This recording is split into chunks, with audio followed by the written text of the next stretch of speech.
अस्सलामुअलैकुम दोस्तों, welcome back to our channel find Urdu. आज हम बात करेंगे एक अहम लफ्ज़ मिसलेनियस के बारे में। मिसलेनियस एक ऐसी चीज़ होती है जो अलग अलग किस्म या फारिग चीज़ों का एक हुजूम होता है।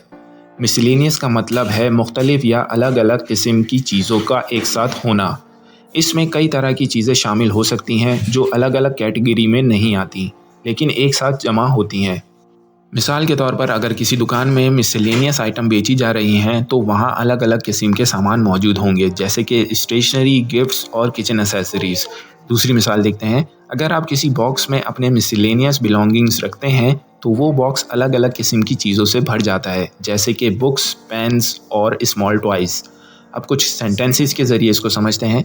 आई find it difficult to organise my house miscellaneous items. मुझे अपने घर के मिसलेनियस आइटम्स ऑर्गेनाइज करने में मुश्किल होती है। This file contains miscellaneous documents that do not fit into different categories. इस फाइल में मिसलेनियस डॉक्यूमेंट्स हैं जो अलग अलग कैटेगरीज में नहीं आते। मिसलेनियस एक ऐसी चीज़ है जो हमारी ज़िंदगी में ज़रूरी होती है, क्योंकि इसमें हमारी ज़रूरी और अलग अलग चीज़ों की कलेक्शन होती है। इसे ऑर्गेनाइज रखना और उसकी वैल्यू समझना ज़रूरी है। अगर आपको ये वीडियो पसंद आया हो तो लाइक करना और दोस्तों के साथ शेयर करना मत भूलिएगा। मिलते हैं अगली वीडियो में। अल्लाह हाफिज़।